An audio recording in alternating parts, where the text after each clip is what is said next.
السلام علیکم ورحمۃ اللہ وبرکاتہ، نحمده ونصلی علی رسولہ الکریم، اما بعد فاعوذ باللہ من الشیطان الرجیم، بسم اللہ الرحمن الرحیم، رب اشرح لی صدری ویسر لی امری واحلل عقدۃ من لسانی یفقہوا قولی۔ لو أنزلنا هذا القرآن على جبل لرأيته خاشعا متصدعا من خشية الله وتلك الأمثال نضربها للناس لعلهم يتفكرون۔ امثال القرآن پروگرام کے سلسلے میں آج ہم سورۃ الکہف کی آیت نمبر 32 سے 44 تک ایک واقعے کی مثال پڑھیں گے، جس میں دراصل مومن اور کافر کی ذہنیت کی مثال بتائی گئی ہے کہ دونوں کس طرح مختلف طریقے سے سوچتے ہیں۔ ارشاد باری تعالیٰ ہے، وَاضْرِبْ لَهُم مَّثَلَ الرَّجُلَيْنِ جَعَلْنَا لِأَحَدِهِمَا جَنَّتَيْنِ مِنْ أَعْنَابٍ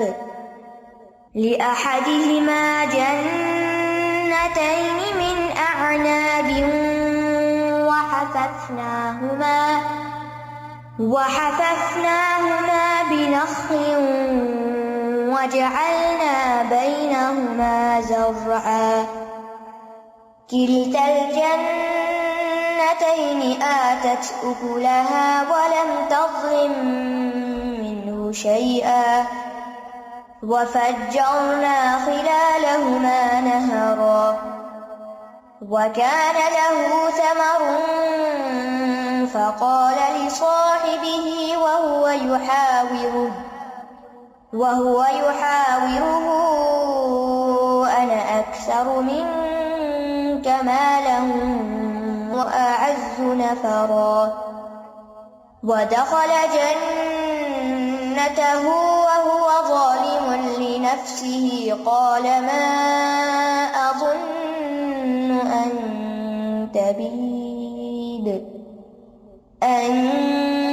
تَبِيدَ هَٰذِهِ أَبَدًا وَمَا أَظُنُّ السَّاعَةَ قَائِمَةً وَلَئِن رُّدِدتُّ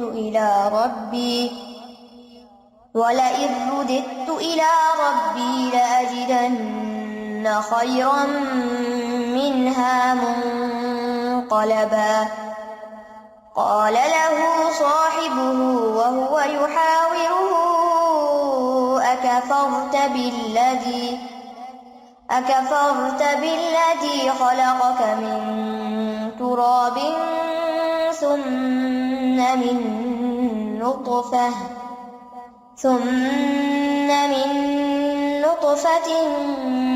ثُمَّ سَوَّاكَ رَجُلًا لَكِنَّ هُوَ اللَّهُ رَبِّي وَلَا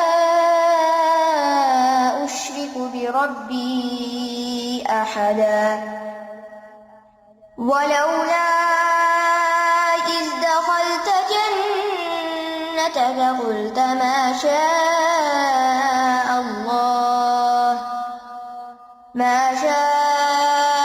اللَّهُ لَا قُوَّةَ إِلَّا بِاللَّهِ إِن تَرَنِ أَنَا أَقَلَّ مِنكَ مَالًا وَوَلَدًا فَعَسَىٰ رَبِّي أَن يُؤْتِيَنِ خَيْرًا مِّن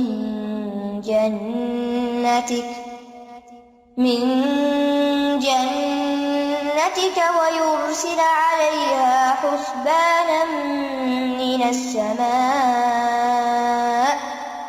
مِّنَ السَّمَاءِ فَتُصْبِحَ صَعِيدًا زَلَقًا أَوْ يُصْبِحَ مَاؤُهَا غَوْرًا فَلَن تَسْتَطِيعَ لَهُ طَلَبًا وأحيط بثمره فأصبح يقلب كفيه على ما أنفق فيها وهي خاوية على عروشها ويقول يا ليتني لم أشرك بربي أحدا ولم تكن له فئة ينصرونه من دون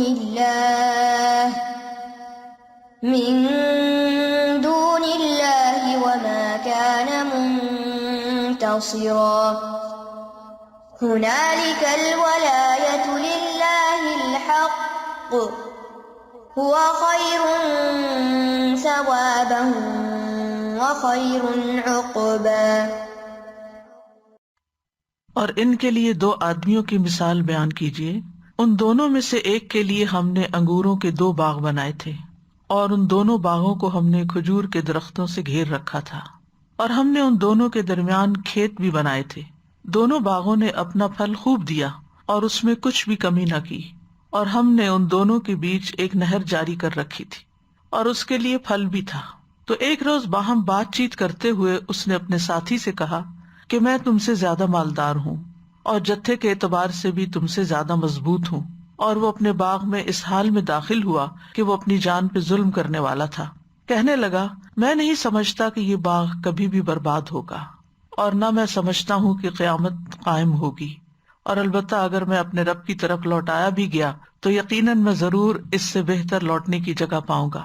اور جب وہ اس سے بات چیت کر رہا تھا تو اس کے ساتھی نے اس سے کہا کہ کیا تو اس ہستی کا انکار کرتا ہے جس نے تجھے مٹی سے پیدا کیا، پھر نطفے سے، پھر تجھے ایک درست مرد بنا دیا؟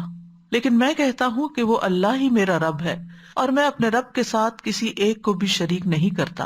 اور جب تم اپنے باغ میں داخل ہوئے تو تم نے کیوں نہ کہا ما شاء اللہ لا قوت الا باللہ، جو اللہ نے چاہا ہوگا، کوئی قوت نہیں مگر اللہ کی توفیق سے۔ اگر تو مجھے دیکھتا ہے کہ میں تجھ سے مال اور اولاد میں کمتر ہوں تو ہو سکتا ہے کہ میرا رب مجھے تیرے اس باغ سے بہتر دے دے، اور اس باغ پر آسمان سے کوئی عذاب بھیج دے تو پھر وہ صاف چٹیل میدان بن جائے، یا اس کا پانی گہرائی میں اتر جائے تو تم ہرگز اسے تلاش کرنے کی استطاعت نہ رکھ سکو گے۔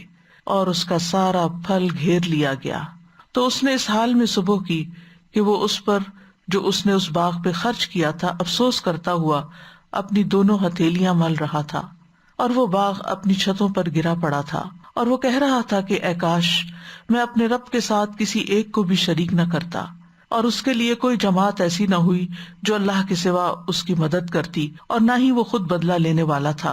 وہاں سارا اختیار اللہ برحق ہی کے لیے ہے، وہ ثواب دینے اور انجام کے اعتبار سے بہت بہتر ہے۔ جیسا کہ ہم دیکھ رہے ہیں کہ یہ سورۃ الکہف میں مثال بیان ہوئی ہے۔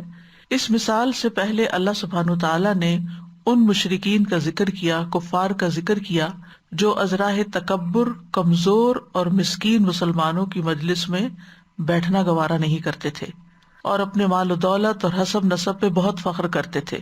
تو اللہ سبحانہ تعالیٰ نے اپنے نبی کو حکم دیا وَاصْبِرْ نَفْسَكَ مَعَ الَّذِينَ يَدْعُونَ رَبَّهُمْ بِالْغَدَاةِ وَالْعَشِيِّ يُرِيدُونَ وَجْهَهُ وَلَا تَعْدُ عَيْنَاكَ عَنْهُمْ تُرِيدُ زِينَةَ الْحَيَاةِ الدُّنْيَا، اور اپنے آپ کو ان لوگوں کے ساتھ روکے رکھیے جو اپنے رب کو پہلے اور پچھلے پہر پکارتے ہیں، یعنی صبح و شام پکارتے ہیں، اس کا چہرہ چاہتے ہیں، اور تمہاری نگاہیں ان سے آگے نہ بڑھیں کہ تم دنیا کی زندگی کی زینت چاہتے ہو۔ یعنی وہ لوگ جو سوسائٹی کے سو کالڈ کمتر درجے کے اعتبار سے لوگوں کے درمیان بیٹھنا نہیں پسند کرتے تھے، لیکن چونکہ وہ ایمان والے تھے تو ایمان والوں کا رتبہ اور مقام اللہ سبحانہ تعالیٰ کی نگاہ میں بہت بلند ہے، لہٰذا اپنے نبی صلی اللہ علیہ وسلم کو اللہ تعالیٰ نے حکم دیا کہ آپ ان لوگوں کے ساتھ رہیے۔ یعنی اگر یہ کفار قریش اور مکہ کے یہ مشرکین ان کے ساتھ نہیں بیٹھنا چاہتے تو وہ اللہ کی نگاہ میں کم نہیں ہے، آپ ان کی مجلس اختیار کیجیے۔ اس کے بعد اللہ سبحانہ تعالیٰ نے یہ قصہ بیان کر کے یہ سمجھا دیا کہ یہ چیزیں جو دنیاوی مال و متاع ہے یہ فخر کے لائق نہیں، کیونکہ ایک لمحے میں انسان فقیر سے غنی ہو سکتا ہے اور غنی سے فقیر ہو سکتا ہے، یہ سب اللہ کی دین ہے۔ تو اس لیے انسان کو ہمیشہ اللہ سبحانہ تعالیٰ جس حال میں بھی رکھے اس پہ راضی رہنا چاہیے، اور جو کچھ بھی ملا ہے اس پر شکر ادا کرتے رہنا چاہیے اور اللہ تعالیٰ کی نافرمانی نہیں کرنی چاہیے. تو آئیے دیکھتے ہیں ان آیات کے اندر اللہ تعالیٰ کیا فرما رہے ہیں. وَاضْرِبْ لَهُمْ مَثَلَ الرَّجُلَيْنِ، وَاضْرِبْ اور بیان کیجیے، لہم ان کے لیے. ضربہ کا لفظی معنی تو ہوتا ہے مارنا. جب ایک چیز کو دوسری چیز پہ مارا جاتا ہے تو کیا ہوتا ہے؟ چوٹ لگتی ہے. اگر انسان کے ہاتھ پہ کوئی ہاتھ مارے تو بھی انسان کو ہلکی یا زیادہ چوٹ محسوس ہوگی، یعنی ایک احساس جاگے گا انسان کے اندر، اور اس طرح انسان ہوش میں آ جاتا ہے. آپ دیکھیں کہ جب کسی کا ہارٹ فیل ہونے لگتا ہے تو ریسیسیٹیٹ کرتے ہیں، کس طرح اس کے اوپر مارا جاتا ہے. تو یہ جو ضرب ہوتی ہے، کسی چیز کو کسی چیز کے اوپر لگایا جاتا ہے تو اس کا فائدہ بھی ہوتا ہے، یعنی یہ سزا کے لیے بھی ہوتی ہے لیکن کچھ فائدے کے لیے بھی ہوتی ہے ضربیں. تو یہاں کیا کہا گیا؟ وَاضْرِبْ ماریے، یعنی لفظی معنوں میں لہم ان کے اوپر یا ان کے لیے، مثلاً ایک مثال، یعنی ایک مثال ان کے اوپر ماریے، یعنی ان کے سامنے بیان کیجیے تاکہ یہ اپنی غفلت سے جاگیں، یہ ہوش میں آئیں، مثال سے بات سمجھ جائیں.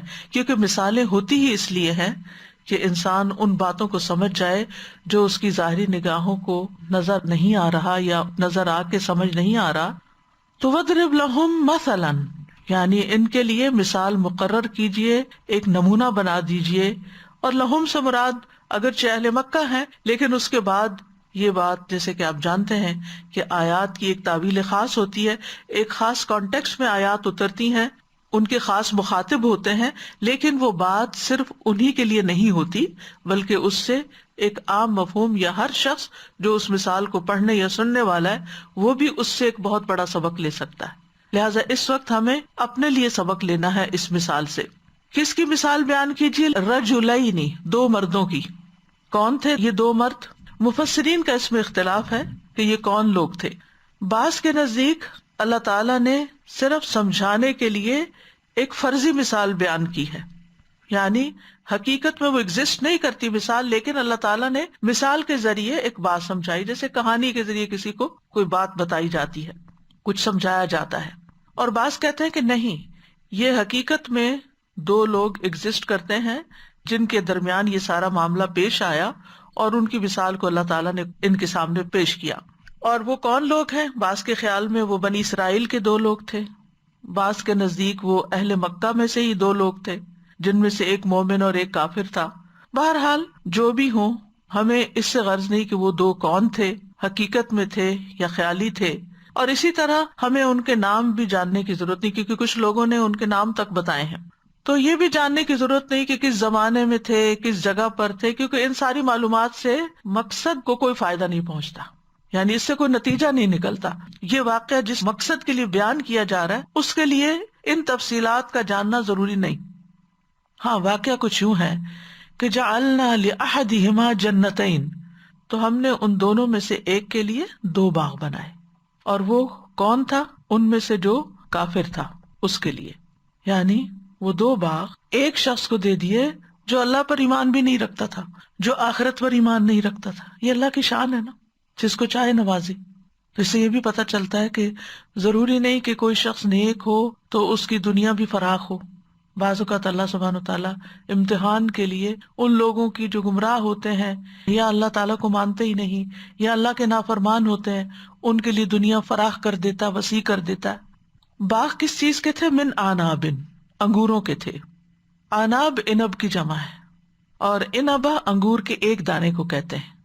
اور یہاں چونکہ آناب ہے اس لیے انگوروں کی مختلف اقسام کی بیلیں مراد ہیں، یعنی صرف ایک قسم کے انگور نہیں تھے، کئی قسم کے. جیسے کہ آپ جانتے ہیں رنگوں کے اعتبار سے، ذائقے کے اعتبار سے، سائز کے اعتبار سے انگوروں کی بے شمار قسمیں. تو قسم قسم کے انگور تھے اس کے باغ میں. اب امیجن بھی کرتے جائیں، کبھی آپ کو اگر اتفاق ہوا ہو انگوروں کا باغ دیکھنے کا، سبحان اللہ، انتہائی خوبصورت. مجھے اپنی زندگی میں ایک موقع پہ ایسی جگہ پہ جانے کا اتفاق ہوا جہاں پر انگوروں کے باغ تھے. تو وہ بیلیں اوپر ایک چھتری کی سی حیثیت رکھتی ہیں اور ان کے نیچے آپ چلتے جائیں تو خوشے لٹک رہے ہوتے ہیں، جیسے شینڈلیئر لٹک رہے ہوتے ہیں. تو اسی طرح وہ زبردست نیچرل بیوٹی پیش کرتے ہیں. وَحَفَفْنَاهُمَا بِنَخْلٍ، اور صرف انگور ہی نہیں تھے، ان باغوں کو ہم نے گھیر رکھا تھا، احاطہ کر رکھا تھا، بِنَخْلٍ، کھجور کے درختوں سے. آپ دیکھیے کھجور کے درخت کے اندر کتنا حسن ہے، یعنی بجائے اس کے کہ کوئی دیوار ہو وہاں، تو کھجور کے درخت ساتھ ساتھ اتنے گھنے اس طرح ایک باڑ بنائے ہوئے تھے، گویا وہ دیوار کا کام کر رہے ہوں، یعنی سیکیورٹی کے لیے بھی اور خوبصورتی اور ان کے اپنے پھل. اور یہ لفظ حففنا جو ہے یہ حفا سے ہے، حافافا، اس کا مطلب ہوتا ہے کسی چیز کو دونوں طرف سے گھیر لینا، احاطہ کر لینا، یعنی ہر طرف سے گھیر لینا مراد ہے. دونوں طرف سے مطلب یہ ہے کہ تمام جانب سے، جیسے قرآن مجید میں آتا نا وَتَرَى الْمَلَائِكَةَ حَافِّينَ مِنْ حَوْلِ الْعَرْشِ، اور تم فرشتوں کو دیکھو گے کہ عرش کے گرد گھیرا ڈالے ہوئے ہیں، یعنی اس کو دونوں جانب سے گھیرے ہوئے ہیں. ایک اور حدیث میں آتا ہے تحفہ الملائکۃ باجنحتہا، فرشتے اس پر اپنے پروں کے ساتھ گھیرا ڈال لیتے ہیں.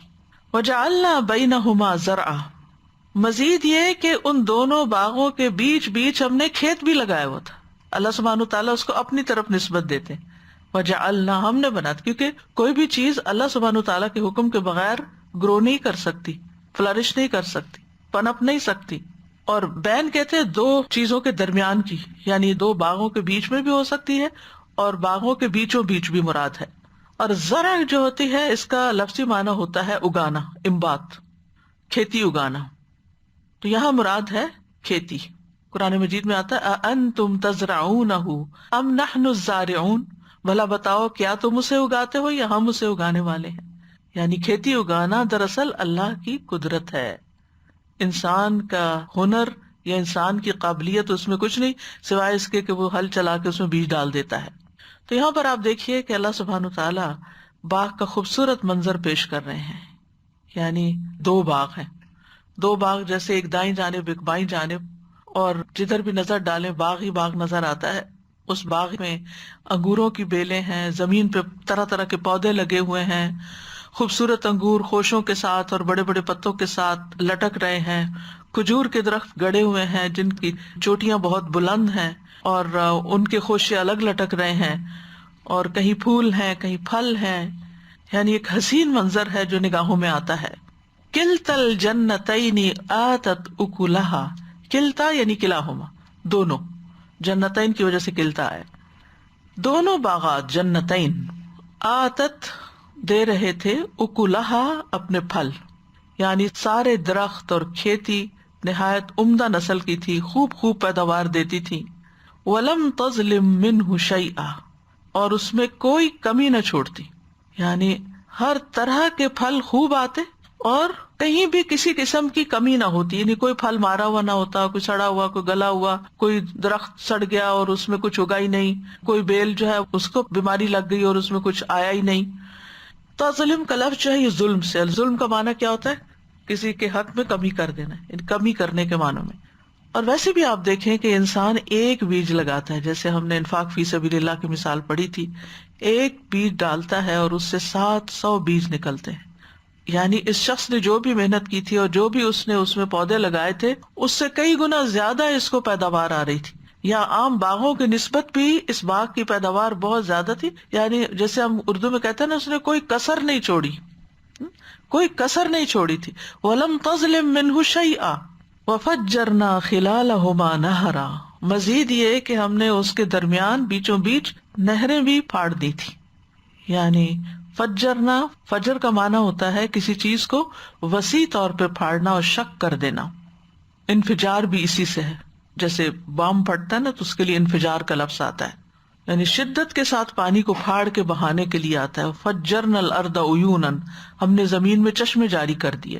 صبح کو بھی فجر کا وقت اس لیے کہا جاتا ہے کہ صبح کی روشنی بھی ایک دم پھوٹتی ہے، پھوٹنے کا لفظ آتا ہے، اور اس کی رات کی تاریکی کو پھاڑ کے نمودار ہوتی ہے اور ایک دم پورے آسمان پہ پھیل جاتی ہے روشنی پر، یعنی خوب خوب روشنی ہو جاتی ہے. تو اسی طرح اس باغ کے اندر جو پانی تھا ٹھاٹھے مارتا ہوا، جیسے ٹھاٹھے مارتا ہوا دریا ہو اور زبردست قسم کی نہر ہو. اور خلال کا لفظ جو ہے خلل سے ہے، دو چیزوں کے درمیان کشادگی جو ہوتی ہے، جیسے دو دانتوں کے بیچ میں جو گیپ آ جاتا ہے، اور اسی طرح دو چیزوں کے درمیان کا جو فاصلہ ہوتا ہے اس کو خلال کہا جاتا ہے. تو مطلب یہ کہ کہیں کھیت اگا ہوا تھا اور پھر جو بیچ کی جگہ تھی وہاں سے پانی گزر رہا تھا، اور پھر کھیت اگا ہوا تھا، اور یعنی بیچوں بیچ وہ نالیاں بنی ہوئی تھیں اور نہریں بہ رہی تھی. اور نہر جو ہے بنیادی طور پہ اردو میں تو نہر کہتے ہیں نا کنال کو، لیکن عربی میں نہر کا لفظ دریا کے لیے بھی استعمال ہوتا ہے. بیسیکلی اس جگہ کے لیے نہر کا لفظ استعمال ہوتا ہے جہاں کثرت سے پانی بہتا ہے، بھلے وہ کنال ہو یا ریور ہو، اور اس کی جمع جو ہے وہ انہار آتی ہے. تو مطلب یہ تھا کہ ان دونوں باغات کے درمیان رواں دواں نہریں تھیں. ایک نہر شیریں پانی کے ساتھ بہ رہی ہے، اور انسان اپنے باغ کو سیراب کرنے کے لیے کسی کنویں کا محتاج نہیں ہے، اور نہ ہی اس کو کوئی نالیاں کھودنے کی ضرورت ہے. یعنی ایک خوبصورت منظر بھی پیش کر رہی ہیں. باغ ہو اور اس میں نہریں بھی چل رہی ہوں، پانی ہو، تو منظر اور زیادہ حسین ہو جاتا ہے. تو آپ دیکھیے کہ اللہ سبحانہ تعالیٰ نے اس کو نعمت دینے میں کوئی کمی نہیں چھوڑی تھی، ہر طرح کی نعمت عطا کی تھی. وَكَانَ لَهُ ثَمَرٌ، اور اس کا ثمر بھی تھا. ثمر بنیادی طور پر درخت کے ان اجزاء کو کہتے ہیں جن کو کھایا جا سکتا ہے، یعنی قابل استعمال. اس کا واحد ثمرہ ہوتا ہے، اور جمع ثمار اور ثمرات. وَكَانَ لَهُ ثَمَرٌ، اور اس کا پھل بھی تھا. اب یہاں اوپر بھی ہم بات پڑھ چکے ہیں کہ اکل بھی آئے تھے، اور یہاں ثمر کی بات ہے. تو اکل ہوتا ہے وہ جس کو کھایا جاتا ہے، یعنی فروٹس، اور ثمر جو ہے یہاں پروفٹ کے معنوں میں ہے، یعنی اس کا نفع. یعنی ظاہر ہے کہ اتنا پھل جس باغ پہ آئے وہ سارا اس نے خود تھوڑی کھانا ہے، اس کے گھر والوں نے. تو پھر عموماً کیا کرتے ہیں باغوں والے، بہت امیر ہوتے ہیں ماشاءاللہ، وہ خوب اس سے آمدنی حاصل کرتے ہیں جب ان کا پھل پک جاتا ہے، اور اس سے پہلے ہی وہ اس کو ایک طرح سے بیچ دیتے ہیں. تو یعنی خوب اس کو مال حاصل ہوتا تھا، اس سے نفع حاصل ہوتا تھا. تو اس ساری چیز نے اس کے اندر ایک غرور پیدا کر دیا تھا، تکبر پیدا کر دیا تھا. فقال لصاحبہ، تو اس نے اپنے ساتھی سے کہا، اپنے دوست سے کہا، جو کون تھا؟ مومن تھا لیکن مسکین تھا، اس کے پاس باغ نہیں تھا، اس کے پاس زیادہ مال نہیں تھا. جو تاریخی روایات پیش کی جاتی ہیں اس میں یہ بتایا جاتا ہے کہ یہ دونوں بھائی تھے کسی بادشاہ کے جو بنی اسرائیل میں گزرے. اس کے بیٹے تھے، جو باپ فوت ہو گیا تو دونوں کو برابر کا مال ملا، لیکن ایک بھائی نے تو اس سے باغ بنا لیے، اور جو دوسرا غریب رہ گیا اس نے وہ مال صدقہ کر دیا تھا. یعنی یہ اپنی دنیا بنا رہا تھا، وہ اپنی آخرت بنا رہا تھا. تو اب وہ مسکین تھا، کمزور تھا، کیونکہ اس کے پاس اپنی بس ضرورت کی چیز تھی. تو یہاں صاحب کا لفظ استعمال ہوا ہے. صاحب کہتے ہیں ساتھ رہنے والے کو، چاہے کوئی انسان ہو یا حیوان ہو، جیسے بلی وغیرہ پیٹ رکھ لیتے ہیں آپ، یا کوئی مکان ہو یا زمان ہو، جیسے اصحاب النار کتنا استعمال ہوتا ہے قرآن میں، کہ اس کے ساتھ رہنے والے ساتھی.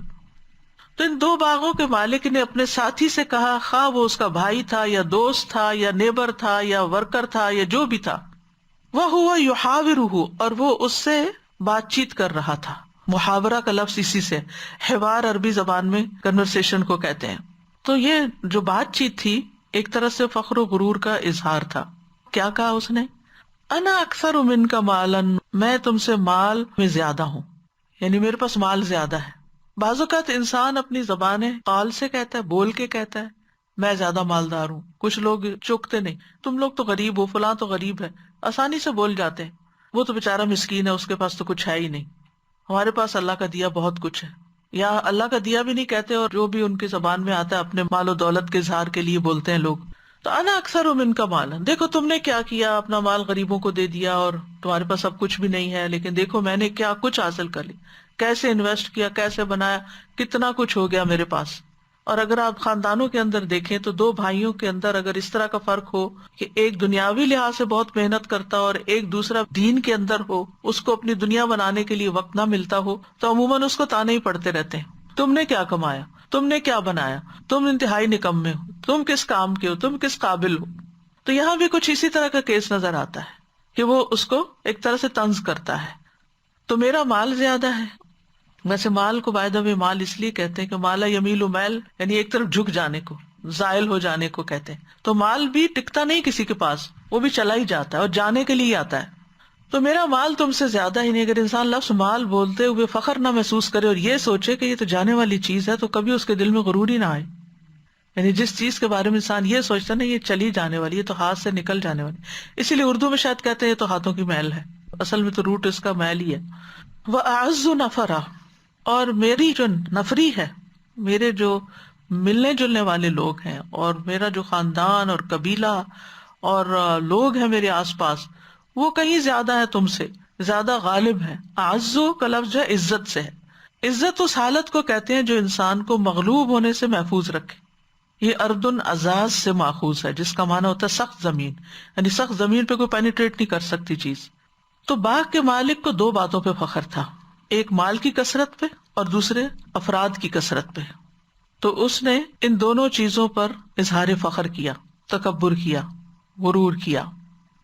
قتادہ کہتے ہیں اللہ کی قسم ایک فاجر و فاسق انسان کی یہی خواہش رہتی ہے کہ اس کے پاس مال و دولت کی کثرت ہو اور پارٹی کے اعتبار سے اسے عزت حاصل ہو، یعنی لوگوں میں اس کا بڑا مرتبہ مقام ہو اور انفلوئنشل پیپل جو ہیں اس کے سوشل سرکل میں ہو، اس کا میل ملاپ، اس کا اٹھنا بیٹھنا، اس کا رکھ رکھاؤ ہے وہ امیر لوگوں میں ہو اور زیادہ بڑے لوگوں میں ہو.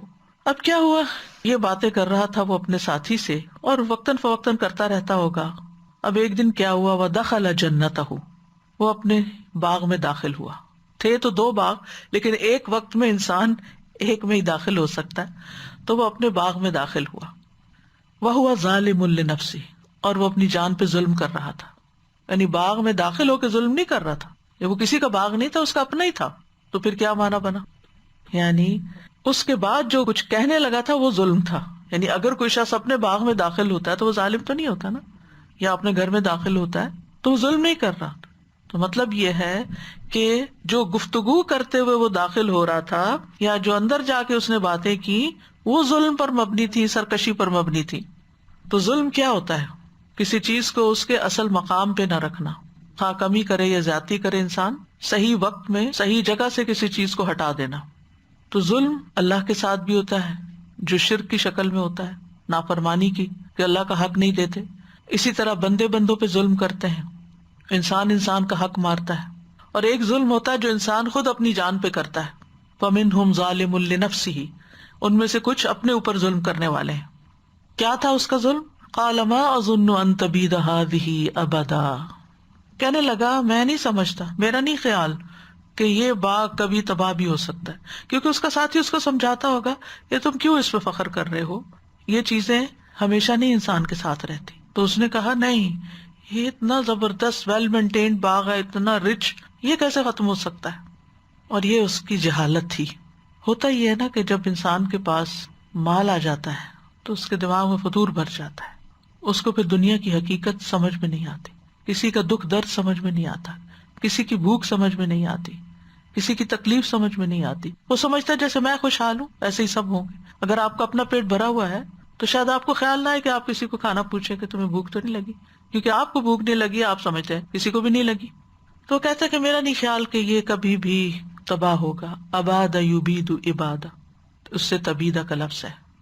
اور ابد کا لفظ جو ہے یہ ہمیشگی کے لیے اس طرح استعمال ہوتا ہے، زمانے کو نا آپ مختلف حصوں میں تقسیم کرتے ہیں، لمحہ، پھر گھنٹہ، پھر دن، پھر ہفتہ، پھر مہینہ، سال، 2 سال، 10 سال، جتنے بھی سال، یہ زمان ہوتا ہے، تقسیم ہو رہا ہوتا ہے.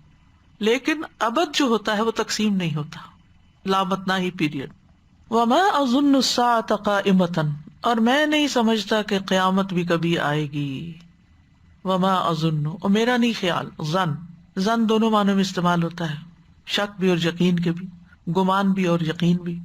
الساعہ جو ہے، سا گھڑی کے لیے کہتے ہیں اور یہ زمانے میں سے ایک جز کا نام ہے، جیسے سیکنڈ، منٹ اور آور ہوتا ہے تو عموماً اس کا ترجمہ آور کیا جاتا ہے، لیکن مراد اس سے قیامت لی جاتی ہے، یعنی وہ وقت جب قیامت آئے گی. اور قیامت وہ ہے جب دوبارہ سب لوگ کھڑے ہوں گے، یعنی قیامت کا دن وہ دن ہوگا جس دن سب لوگ دوبارہ اٹھیں گے، قام یقوم سے.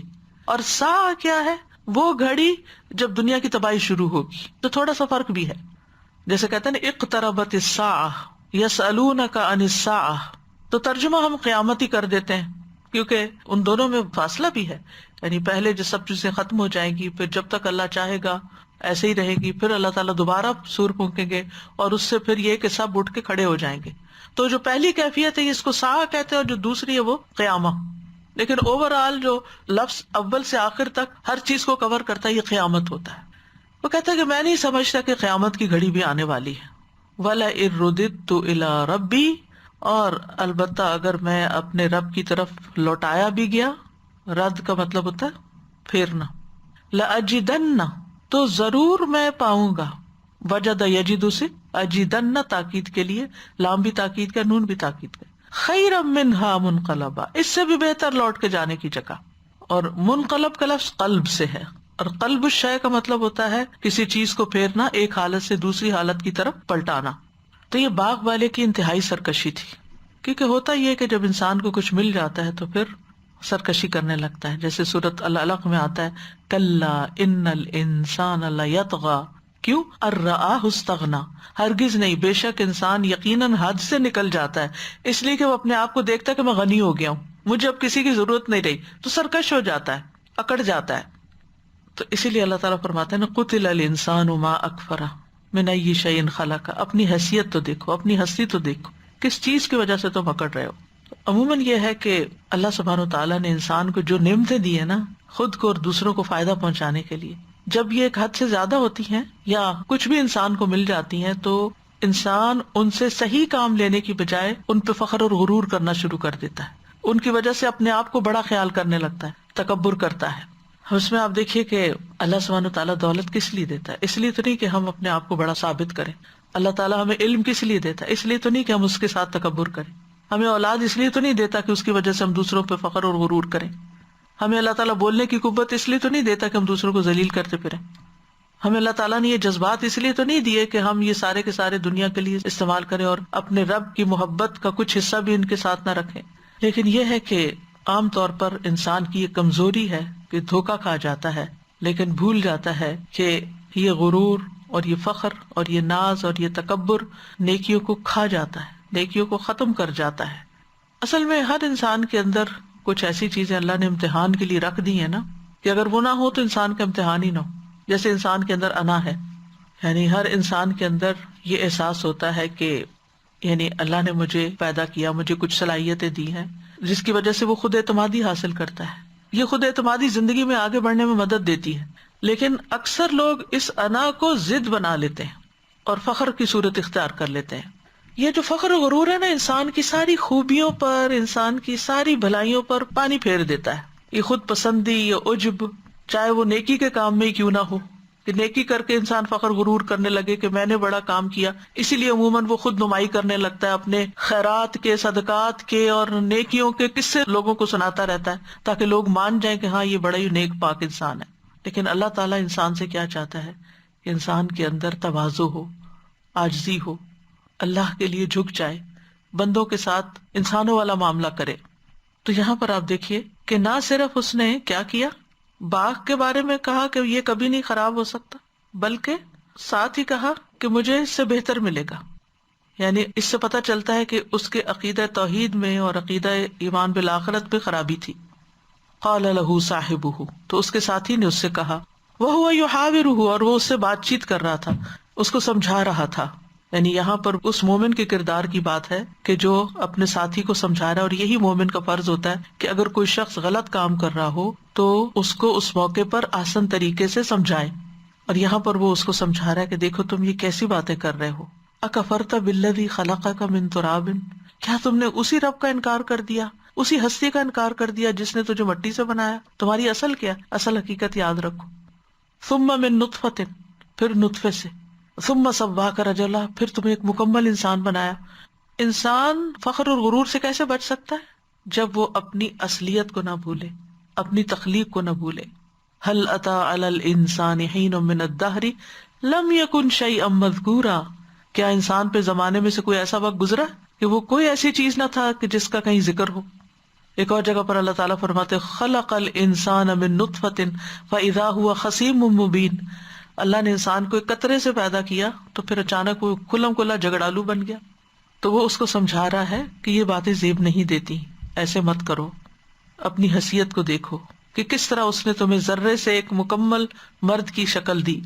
لکنہ اللہ ربی ولا اشرک بربی احدا، لکنہ، الف آپ دیکھ رہے ہیں اضافہ ہو گیا یہاں پر لکنہ کے آگے، تو یہ اصل میں تھا لکنہ انا، لکنہ انا تھا تو حمزہ حذف ہو گیا، نون نون میں مدغم ہو گیا تو یہ لکنہ بن گیا. اس کا مطلب ہے لیکن میں، لکن انا هو اللہ ربی، لیکن میں کیا سمجھتا ہوں کہ وہ اللہ ہی میرا رب ہے. ولا اشرک بربی احدا، اور میں اپنے رب کے ساتھ کسی ایک کو بھی شریک نہیں کرتا. یعنی اللہ تعالیٰ کے ساتھ کسی دوسرے کو شریک نہیں کرتا. تو شرک دو طرح کا ہوتا ہے نا، ایک تو اللہ تعالیٰ کی ذات میں، اس کی صفات میں کسی کو شریک ٹھہرانا، اور ایک ہے اللہ کے ساتھ کسی نیکی کے کام میں دوسرے کو بھی خوش کرنے کی کوشش کرنا، جس کو ریاکاری کہتے ہیں، اور اس سے نفاق پھوٹتا ہے. تو باغ والے ساتھی کا عقیدہ کیا تھا کہ میں قیامت کو نہیں مانتا، لیکن اس کا نیک دوست کیا کہتا ہے کہ میں اپنے رب کے ساتھ کسی کو شریک نہیں کرتا، اللہ ہی میرا رب ہے. پھر مزید سمجھاتا ہے وَلَوْلَا إِذْ دَخَلْتَ جَنَّتَكَ قُلْتَ مَا شَاءَ اللَّهُ لَا قُوَّةَ إِلَّا بِاللَّهِ. اور یہ کیوں نہ ہوا کہ جب تم اپنے باغ میں داخل ہوئے تو تم کہتے ما شاء اللہ، جو اللہ نے چاہا وہ ہوا، لا قوت الا باللہ، اللہ کے سوا کوئی قوت نہیں. یعنی نعمتیں اس وقت سلامت رہتی ہیں جب انسان نعمتوں کے ساتھ شکر کا معاملہ کرے، اس ہستی کا اقرار کرے اور اس کا بار بار ذکر کرے. یعنی ما شاء اللہ لا قوت الا باللہ، یہ تکرار ہے نا اللہ کی، یعنی نعمت پا کے اللہ ہی کو یاد کرو. اور یہ جو لا حول ولا قوت الا باللہ عموماً کہتے ہیں نا، تو حول کا مطلب ہوتا ہے حرکت، تدبیر اختیار کرنا، یعنی کوئی تدبیر پلاننگ نہیں ہم کر سکتے جب تک اللہ نہ چاہے. اور پھر کسی چیز کو کرنے کی قوت یا کسی شر کو ہٹانے کی قوت ہم میں نہیں، تو نہ تدبیر کی قوت ہم میں، وہ بھی اللہ ہی ہمارے ذہنوں میں ڈالتا ہے. اور اسی طرح کسی شر کو دور کرنے کی بھی قوت نہیں ہم میں، کچھ بنانے کی قوت بھی ہم میں نہیں. تو لا قوت الا باللہ تم کہو کہ یہ سارا اللہ کی پلاننگ تھی اور اللہ کے دیے سے یہ سب کچھ بنا ہے. تو اس آیت سے لوگوں نے یہ مطلب نکالا ہے کہ جب کوئی اچھی چیز دیکھو تو ماشاء اللہ کہو یا لا قوت الا باللہ، یہ الفاظ کہنے چاہیے. لیکن حدیث میں آتا ہے کہ جب تم میں سے کوئی اپنے بھائی یا اس کی ذات یا مال میں اچھی چیز دیکھے اور اس کو پسند آئے، اچھی لگے، دل خوش ہو جائے دیکھ کے کسی کی نعمت، تو اسے برکت کی دعا دے، کیونکہ نظر کا لگنا برحق ہے. یہ مسند احمد کی روایت ہے. یعنی اچھی چیز کو دیکھ کے انسان جب کہتا ہے اوہ واو، اس طرح کے الفاظ جب بولتا ہے تو پھر کیا ہوتا ہے کہ بعض اوقات وہ حسد کی نظر بھی ہو سکتی ہے، اور بعض اوقات ایک حسرت کی ہو سکتی ہے، یا جو بھی، یا کسی بھی چیز کی نہ ہو تو نظر کی ایک تاثیر ہوتی. لیکن اگر آپ دیکھتے ہی کوئی چیز اچھی لگی، بارک اللہ فیکم، بارک اللہ لک، بارک اللہ علیک، ہر طرح کہا جا سکتا ہے. اور اسی طرح ابن عثیمین کہتے ہیں کہ جب انسان کو اپنے مال میں کوئی ایسی چیز نظر آئے جو اس کو اچھی لگے تو اس کو کہنا چاہیے ماشاء اللہ لا قوت الا باللہ. جیسے کہ دو باغ والوں کے قصے میں یہ شخص باغ میں داخل ہو کے اس کو بتا رہا ہے کہ یہ لفظ پڑھا کرو، ان ترنی انا اقل منک مالا و ولدا، اگر تم دیکھتے ہو مجھے کہ میں تم سے مال اور اولاد میں کم ہوں، یعنی آپ اپنے سے کم مال والے کو دیکھیں تو پھر کیا سوچیں کہ یہ تو اللہ کا فضل ہے مجھ پر، یعنی اللہ کا فضل تمہیں اپنے اوپر یاد کرنا چاہیے تھا. نہ ان شکر تم لازیدنکم، تاکہ تمہیں نعمتیں زیادہ ملے، لیکن تم نے ایسا نہیں کیا تو ہو سکتا ہے فعسیٰ ربی ان یؤتینی خیرا من جنتک، تو ہو سکتا ہے کہ میرا رب مجھے تمہارے باغ سے بہتر دے. سبحان اللہ، کتنی پازیٹیو سوچ ہے کہ کسی کے باغ کو دیکھ کے حسرت کرنے کی بجائے اور غم کھانے کی بجائے یہ کہنا کہ اللہ مجھے اس سے بھی بہتر دے سکتا ہے، مجھے اس پہ غم کھانے کی کیا ضرورت ہے.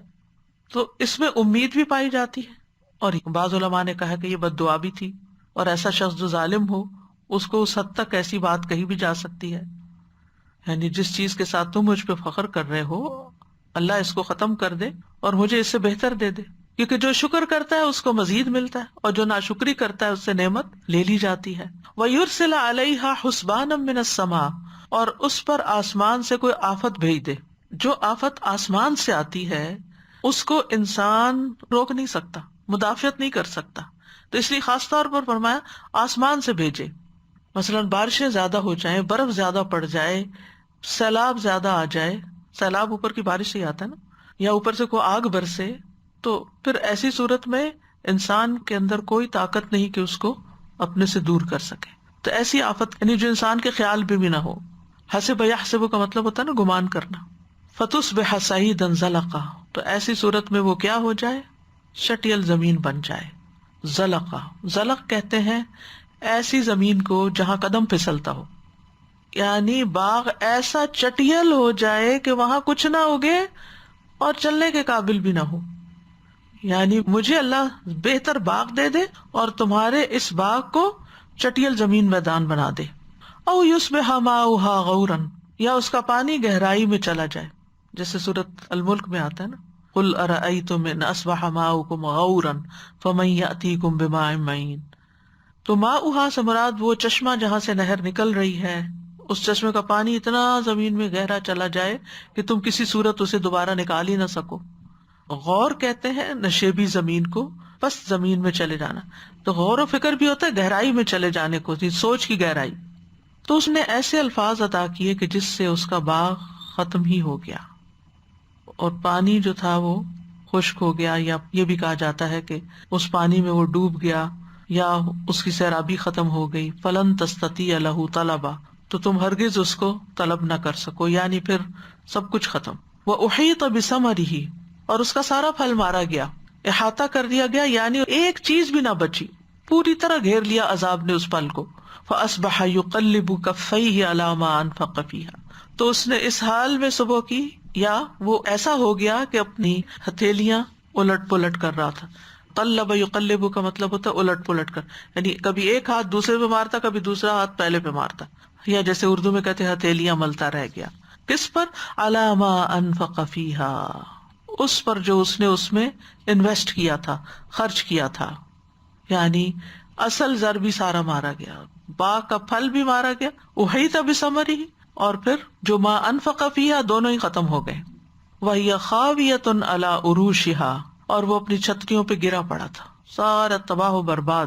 عروش عرش کی جمع ہے، وہ چھتریاں ہوتی ہیں جن کو زمین سے اوپر بنایا جاتا ہے تاکہ انگور اور دیگر چیزوں کی شاخیں اس پہ پھیل سکیں. وَيَقُولُ يَا لَيْتَنِي لَمْ أُشْرِكْ بِرَبِّي أَحَدًا، اور وہ کہنے لگا کاش کہ میں اپنے رب کے ساتھ کسی کو شریک نہ کرتا. اب اسے یاد آیا کہ اس کے مومن بھائی کی بات سچ تھی، اس نے مجھے منع کیا تھا، کاش میں اپنے رب کے ساتھ کسی کو شریک نہ کرتا.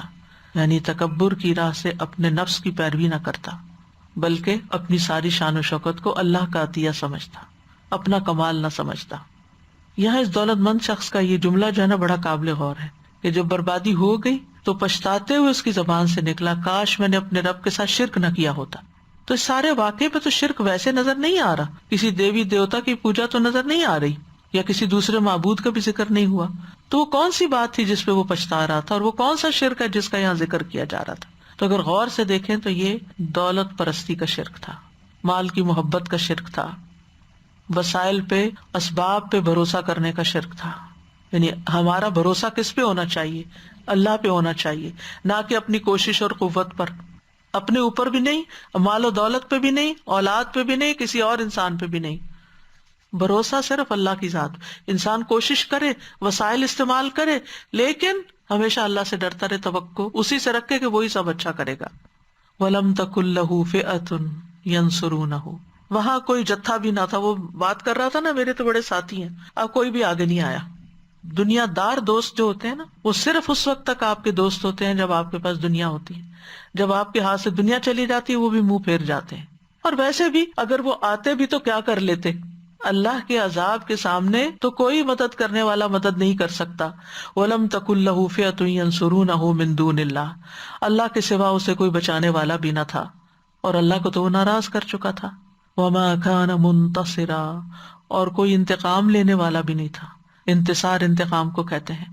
یعنی عذاب آیا تو نہ کوئی گروہ مدد کرنے والا تھا، اور نہ وہ خود بچنے والا تھا، نہ اس کی طرف سے کوئی بدلہ لینے والا تھا. تو ہوتا یہی ہے کہ جب ایسے لوگوں کو جو اللہ کو نہیں مانتے، یا اللہ کے حق میں کمی کوتاہی کرتے ہیں، یا غفلت کی زندگی بسر کرتے ہیں، ان کی زندگی میں جب اس قسم کا کوئی بڑا حادثہ آتا ہے تو پھر ان کو ہوش آتی ہے. چھوٹی چھوٹی باتوں سے سبق نہیں لیتے، اور پھر وہ اللہ ہی کو پکارنے لگتے ہیں، پھر وہ لا الہ الا اللہ پڑھنے لگتے ہیں بے اختیار. جو وہ فطرت ان کے اندر کہیں گہرائیوں میں پردوں کے نیچے چھپی ہوئی تھی، وہ ابھر کے سامنے آ جاتی. اوپر سے جب سب کچھ ٹوٹتا ہے تو پھر اللہ یاد آتا ہے. جیسے مشرکین مکہ کشتی پہ سوار ہوتے، ڈوبنے لگتی تو سب بتوں کو چھوڑ کے صرف اللہ کو پکارتے تھے. تو یہاں یہ بھی سب سے نا امید ہو کے اللہ کی طرف رجوع کرتا ہے. ہنالک الولایۃ للہ الحق، یہاں یہ بات سمجھ میں آئی کہ ولایت اللہ ہی کی برحق ہے. ولایت کا یہاں معنی ہے بادشاہت. ولایا اگر ہو تو مدد کرنے کے معنوں میں ہوتا ہے، ولایا ہو تو بادشاہی اور سلطنت کے معنوں میں آتا ہے، اقتدار کے معنوں میں آتا ہے کہ اصل اقتدار تو اللہ ہی کا ہے برحق. ہوا خیر ثواب و خیر عقبا، یعنی اللہ تعالیٰ کا اجر بہتر اور باقی رہنے والا ہے. اللہ کا ثواب اور اللہ کا دیا ہوا اجر باقی رہنے والا ہے. ہوا خیر ثواب، ثواب بھی وہ اچھا دیتا ہے، اور خیر عقبا، انجام بھی وہی اچھا دیتا ہے. ہوا کی ضمیر یہاں اللہ تعالیٰ کی طرف لوٹتی ہے، یعنی دوسرے لوگوں سے اجر و ثواب بدلہ دینے میں وہ بہتر ہے. اگر لوگ کسی کام کا بدلہ آپ کو دینا چاہیں نا تو وہ کتنا دیں گے؟ مثلا آپ نے کسی کو کوئی ایک چیز دی، وہ بدلے میں زیادہ تھا، آپ کو اس سے تھوڑی بہتر یا کم بہتر ایک چیز دے دے گا یا 2 دے دے گا. اللہ سبحانہ تعالیٰ کتنا دیتا ہے، کم از کم 10 تو ضرور دیتا ہے، اور بڑھاتے بڑھاتے 700 اور اس سے بھی اوپر لے جاتا ہے. اور جو انجام اللہ کی طرف سے انسان کو ملے گا وہ کبھی بھی زائل ہونے والا نہیں. تو خلاصہ اس ساری مثال کا جو بات آپ نے پڑھی وہ یہ ہے کہ کفار مکہ چونکہ مال و دولت کے نشے میں چور تھے اور غریب مسلمانوں کو حقیر سمجھتے تھے، ان کے ساتھ بیٹھنا نہیں چاہتے تھے، اور اس وجہ سے وہ اسلام بھی قبول نہیں کر رہے تھے کہ ہماری دنیا پہ زد پڑے گی. تو ان کو یہ بات سمجھائی گئی کہ نعمتیں تو اللہ کی طرف سے ہی ملتی ہیں، اللہ ہی دینے والا ہے. وما بکم من نعمت فمن اللہ. یعنی اس پورے واقعے سے جو سبق اہل مکہ کو اور پھر ان کے ذریعے ہم سب کو سکھایا جا رہا ہے، جو ہمارے سیکھنے کی باتیں ہیں، وہ یہ ہے کہ ہمیں جو کچھ بھی ملا ہے وہ ہماری کمائی کا نتیجہ نہیں ہے، اللہ کا دیا ہوا ہے. پھر یہ کہ کسی کو نعمت ملتی ہے اور کسی کو نہیں ملتی، یہ بھی اللہ کی حکمت کے تحت ہوتا ہے. مومن محروم بھی ہو سکتا ہے اور کافر بہت ترقی بھی کر سکتا ہے. پھر یہ کہ کسی کو عطیہ ملنا، کسی کو دولت کا مل جانا اللہ کی محبت کی دلیل نہیں ہے. اللہ اپنے ایمان والے بندوں سے محبت کرتا ہے، لیکن بعض اوقات ان کو فقر کے ساتھ آزما لیتا ہے. دنیا تو اللہ تعالیٰ ہر ایک کو دیتا ہے، لیکن دین اس کو دیتا ہے جس سے اللہ تعالیٰ محبت کرتا ہے. اور اسی طرح اللہ تعالیٰ اپنے پیارے بندوں کو دنیا سے بچا کے بھی رکھتا ہے تاکہ ان کے اندر کسی قسم کا کوئی فخر و غرور نہ پیدا ہو. دیکھا جائے تو دنیا ایک آزمائش ہے. ان دونوں بندوں کی آزمائش ہو رہی تھی، ایک کی صبر کے ساتھ اور ایک کی شکر کے ساتھ. صبر کرنے والے نے تو صبر کیا، لیکن شکر کرنے والے نے شکر نہیں کیا، لہذا انجام ہولناک ہوا. پھر یہ کہ دنیا جو ہے وہ قلیل ہے، آخرت ہی بہتر ہے دنیا کے مقابلے میں. والآخرۃ خیر وابقیٰ. پھر یہ بھی کہ دنیا انسان کو دھوکے میں ڈال دیتی ہے، فخر و غرور میں ڈال دیتی ہے، غافل کرنے کا سبب بنتی ہے، آپس کی جنگوں اور اختلافات اور ایک دوسرے کے خلاف محاذ آرائی کا سبب بن جاتی ہے. پھر یہاں فخر و تکبر کی بھی مذمت کی گئی. ایک بھائی دوسرے کو کمتر سمجھ رہا ہے، دوسروں کو کمتر سمجھنا جنت سے محروم کرنے والا عمل ہے. نبی صلی اللہ علیہ وسلم نے فرمایا جس کے دل میں رائی کے دانے برابر بھی تکبر ہوگا وہ جنت میں داخل نہیں ہوگا. ایک آدمی نے کہا ایک آدمی چاہتا ہے کہ اس کے کپڑے اچھے ہوں، جوتی اچھی ہو. آپ نے فرمایا اللہ جمیل ہے، جمال کو پسند کرتا ہے. تکبر تو حق سے منہ موڑنے اور لوگوں کو کمتر سمجھنے کا نام. تو یہ جو اس حدیث میں ڈیفینیشن بتائی گئی نا تکبر، وہ یہاں اس واقعے پہ فٹ آتی کہ وہ اس کو کمتر سمجھتا تھا. انا اکثر منک مالا واعز نفرا. پھر آپ دیکھیں کہ جو شخص تکبر سے بری ہوگا نا تو وہ جنت میں داخل ہوگا. قیامت کے دن متکبرین تو چیونٹیوں کی شکل میں ہوں گے. پھر اس واقعے سے ہمیں یہ سبق بھی ملتا ہے کہ سرکش انسان سے نعمت چھین لی جاتی ہے، ایک وقت آتا ہے کہ اس کا سارا غرور پاش پاش ہو جاتا ہے. پھر اسی طرح ایمان کا تقاضا یہ بھی ہے کہ نعمت کو نعمت دینے والے کی طرف منسوب کیا جائے. ماشاء اللہ لا قوت الا باللہ، جو بھی میرے پاس نعمت ہے، جو بھی میں نے کام کیا ہے، یہ صرف اللہ کی دی ہوئی توفیق سے کیا، میری کوئی قوت نہیں، اس میں میری کوئی طاقت نہیں. پھر اس واقعے سے یہ سبق بھی ملتا ہے کہ دنیا عارضی اور آخرت جو ہے وہ ہمیشہ باقی رہنے والی، اس کا انجام بہتر بھی ہے. پھر یہ کہ مال اور دولت اور اولاد اور یہ سب چیزیں جو بھی نعمتیں ہیں اگر اللہ کے راستے میں نہ ہوں، اللہ کی اطاعت میں استعمال نہ ہوں تو کسی کام کے نہیں ہے. ہمیں کوشش کرنی چاہیے کہ ہمارے اندر جتنی بھی صلاحیتیں ہیں وہ اللہ کی اطاعت میں استعمال ہوں، اللہ کی نافرمانی میں استعمال نہ ہوں. اور لا حول ولا قوت الا باللہ جو ہے یہ ایک کلمہ ہے جس کی بڑی فضیلت ہے. یہ جنت کے خزانوں میں سے ایک خزانہ ہے. جب انسان یہ کلمہ ادا کرتا ہے تو اللہ تعالیٰ اس کو اپنی حفاظت میں لے لیتا ہے، یعنی اللہ کے سپرد بندہ اپنے آپ کو کر دیتا ہے. یہ جنت کے دروازوں میں سے ایک دروازہ بھی ہے اور یہ جنت میں پودے لگانے والا عمل بھی ہے. نبی صلی اللہ علیہ وسلم نے ایک حدیث میں بتایا کہ ماشاء اللہ لا حول ولا قوت الا باللہ جنت کے پودے ہیں. اس کلمے کو کثرت سے کہنے کا حکم ہے، لا حول ولا قوت الا باللہ کثرت سے پڑھا کریں. حضرت ابو ذر کہتے ہیں مجھے میرے خلیل نے 7 چیزوں کی وصیت کی، میں مساکین سے محبت کروں، ان کے قریب رہوں، اپنے سے نیچے والے کو دیکھوں، اوپر والے کو نہ دیکھوں، میں صلہ رحمی کروں اگرچہ کوئی مجھ سے رشتہ توڑے، اور یہ کہ میں لا حول ولا قوت الا باللہ کی کثرت کر دوں، اور یہ کہ حق بات کہوں خواہ وہ تل کی کیوں نہ ہو. اللہ اکبر. بڑا ہی مشکل کام ہے، یہ بہت مشکل، لیکن اس میں خیر بھی بہت آتی. وقتی طور پہ نقصان بھی ہو سکتا ہے، تکلیف بھی ہوتی ہے، آپ کو لوگ ذلیل بھی کرتے ہیں بعض اوقات، لیکن انجام وہی بہتر ہے جو اللہ کے پاس. اور میں اللہ کے بارے میں کسی ملامت کرنے والے کی ملامت کی پرواہ نہ کروں، اور یہ کہ میں لوگوں سے کچھ نہ مانگوں، سبحان اللہ. یہ نصیحتیں کی تھی ابو ذر کو نبی صلی اللہ علیہ وسلم, اور یہ صرف ان کے لیے نہیں تھی, یعنی خاص ان کے لیے تھی اور عام ہم سب کے لیے بھی ہیں. پھر یہ ہے کہ یہ کلمہ جو ہے لا حول ولا قوت الا باللہ, یہ کفایت کرنے والا ہے, اللہ کا محبوب کلام ہے, گناہوں کا کفارہ بھی ہے. تو کرنے کا کام کیا ہے؟ نعمت ملے تو شکر ادا کریں, تکبر نہ کریں, نعمتوں کو اللہ کی عنایت سمجھیں, اپنی قابلیت نہ سمجھیں, اور یہ کہ دوسروں کو حقیر نہ سمجھیں, اور یہ کہ لا حول ولا قوت الا باللہ کی کثرت کریں, اور یہ کہ آخرت کے انجام کو یاد رکھیں. اللہ تعالی ہمیں عمل کی توفیق عطا فرمائے. سبحان اللہ والحمد للہ ولا الہ الا اللہ واللہ اکبر ولا حول ولا قوت الا باللہ. سبحان اللہ لا شریک لہ لہ الملک ولہ الحمد وہو علی کل شیء قدیر لا حول ولا قوت الا باللہ. سبحان اللہ وبحمدہ اللہم انی اعوذ بک من البخل واعوذ بک من الجبن واعوذ بک من ان ارد الی ارذل العمر واعوذ بک من فتنۃ الدنیا وعذاب القبر. اللہم انت عضدی ونصیری بک احول وبک اصول وبک اقاتل. اللہم انی اسألک النعیم المقیم الذي لا يحول ولا يزول.